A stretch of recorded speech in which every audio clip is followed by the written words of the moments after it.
राजरप्पा झारखंड की धरती पर स्थित एक ऐसा स्थान जहां प्रकृति और अध्यात्म एक साथ मिलते हैं। झारखंड की रामगढ़ जिले की वादियों में एक ऐसा स्थान है जहां आस्था और रहस्य एक साथ जीवंत हो उठते हैं।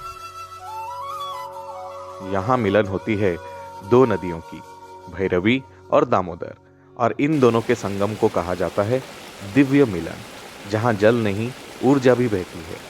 इस पानी में बसती है माँ का आशीर्वाद, हर बूंद में शांति और हर लहर में एक कहानी। 10 महाविद्या देवियों में से 6वीं देवी हैं माँ छिन्नमस्ता। आइए जानते हैं कैसे हुई माँ छिन्नमस्ता की उत्पत्ति और क्यों उनकी पूजा करना खतरनाक माना जाता है। मार्कंडेय पुराण और शिव पुराण के अनुसार जब देवी ने चंडी का रूप धारण कर राक्षसों का संहार किया था तो चारों ओर उनका जय घोष होने लगा, परंतु देवी की सहायक योगिनियां दाकिनी और बरहिनी की खून की प्यास शांत नहीं हो पाई थी। उन दोनों की रक्त पिपासा इतनी बढ़ गई थी कि उन्होंने चारों ओर देखा और दूर से नजर आए एक पुरुष और स्त्री जो कि थे कामदेव और रति। उन्होंने माता की ओर देखा और भोजन मांगने लगी। फिर वो निकल पड़ी उस पुरुष और स्त्री की ओर। तभी माँ भगवती ने तुरंत ही वहां पहुंचकर अपनी ही तलवार से अपनी मस्तक को काट डाला। उनके शरीर से 3 धाराओं में रक्त बहने लगा। 2 धाराओं को सखियों ने पान किया और एक धारा स्वयं माता ने पान किया। ये वो पल था जो सृष्टि को ये संदेश दिया कि सच्चा त्याग वही है जो दूसरों के कल्याण के लिए हो, भले ही स्वयं को दर्द सहना पड़े। और उसी क्षण वे छिन्नमस्ता देवी कहलाई। राजरप्पा में ये स्थान 18वीं शताब्दी से माँ छिन्नमस्ता की सिद्ध भूमि माना जाता है। हालांकि ये भी मानना है कि मंदिर के गर्भगृह में माता की जो प्रतिमा उपस्थित है वो पांडवों के समय से, जो कि करीब 6000 साल पुरानी है। प्राकृतिक आपदाओं के चलते मंदिर बार बार क्षतिग्रस्त हुआ था और बार बार मंदिर को बनाने की जरूरत पड़ी थी। राजरप्पा में स्थित इस भव्य मंदिर को देखने के लिए और माँ छिन्नमस्ता की शक्तियों को करीब से जानने और महसूस करने के लिए इस वीडियो में आखिरी तक बने रहिए।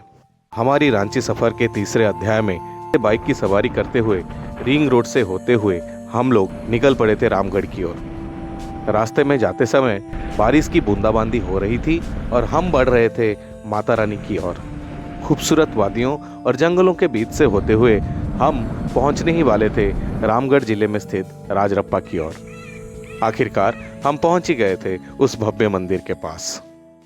मंदिर के प्रांगण में पहुंचने के बाद बाइक पार्किंग और कार पार्किंग के लिए अलग से जगह बनाई हुई है, लेकिन हम लोगों ने बाइक को पार्क किया था एक पूजा सामग्री दुकान के पास और उसी दुकान से हमने पूजा के लिए सामान खरीदा और निकल पड़े मंदिर की ओर। मंदिर की परिसर में कदम रखते ही घंटियों की गूंज, धुएं की महक और नदी की गरज मिलकर एक ऐसा वातावरण बनाती है जो भक्तों के मन में अनायास भक्ति जगा देती है। मंदिर के मुख्य द्वार से प्रवेश करने के बाद आपको देखने को मिलेगा लोहे की रेलिंग। इसी रेलिंग के सहारे भक्तगण धीरे धीरे करके मंदिर की ओर बढ़ते हैं। दोपहर की समय मंदिर के अंदर प्रवेश करने के लिए भीड़ काफी कम रहती है और लकीली हम उस दिन दोपहर के वक्त ही पहुंचे थे और मंदिर में भीड़ काफी कम मिला था।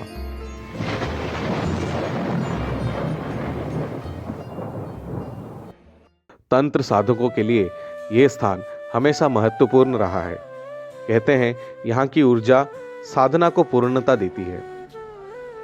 मुख्य मंदिर के चारों ओर आपको मातृकाओं के मंदिर, दक्षिण काली और 10 महाविद्याओं की शक्तियां एक क्रम में विराजमान मिलेगी। तारा, षोडशी, भुवनेश्वरी, भैरवी, बगलामुखी, कमला, मातंगी और धूमावती। एक ही स्थान पर शक्ति की इतनी रूपों की उपस्थिति राजरप्पा को अद्वितीय बनाती है। धीरे धीरे जब हम मंदिर के गर्भगृह में प्रवेश किए तो माता की उस प्रतिमा को देख के मन में भक्ति और शांति दोनों ही जाग उठी। मंदिर के गर्भगृह के अंदर मोबाइल और कैमरा दोनों ही निषेध हैं। माता रानी के दर्शन के बाद जिस अनोखी शक्ति का एहसास हुआ वो मैं शब्दों में बयां नहीं कर सकता। ये एहसास सिर्फ यहाँ आके ही महसूस किया जा सकता है। ये माना जाता है कि अगर आप माँ छिन्नमस्तिका के पास सच्ची मनोकामना लेकर एक लाल धागा को यहाँ बांधते हैं तो आपकी मनोकामना अवश्य पूरी होती है। माता रानी को यहाँ खीर और परंपरा के अनुसार पशु बलि भी चढ़ाई जाती है। सदियों से चली आ रही इस विधि को तांत्रिक पूजा पद्धति का एक अभिन्न हिस्सा माना जाता है। माता रानी के दर्शन करने के बाद मंदिर से निकलकर हम पहुंच गए थे उस पवित्र संगम को देखने के लिए, जो कि है भैड़ा नदी और दामोदर नदी की संगम।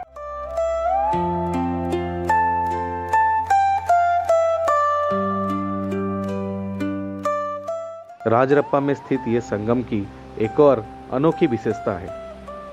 यहाँ सांताल और अन्य प्रजातियों के लिए एक आस्था केंद्र भी है।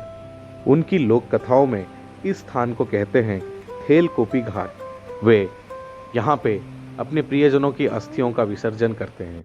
यहाँ आने के बाद जब हम लोगों ने लोगों से बात किया तो हमें ये पता चला कि मकर संक्रांति के दिन यहाँ पर बहुत बड़ा मेला लगता है। विजयादशमी पर भी भक्तों की भीड़ यहाँ पर काफी रहती है।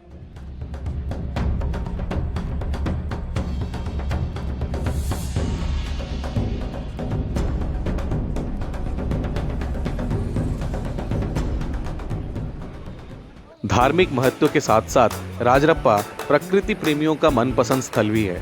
20 फीट की ऊंचाई से गिरती भैरा नदी दामोदर से मिलकर एक सुंदर जलप्रपात बनाती है।